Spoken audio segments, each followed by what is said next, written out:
интернет рецепта, примерно четат, добавете папукал сок. Просто да го добавя веднага. И главим, става един монотон, една не само теsto.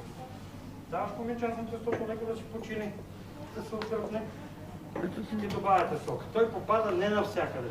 Там, където попадат повече витамини. Реакцията става по-бърза и се образуват големи дупки и шупи хляба. И се образува този хляб, който момента не става. А това за тупаник не е подходящо? Не е различно. Ето, но по принцип това тесто е подходящо за гръцки хляб с сирене фета и черни маслини. Това е разликата. И български розови жумачи. Температурата пече. Това е разликата, защото османик пък гръцко пак са селени. Друга е система.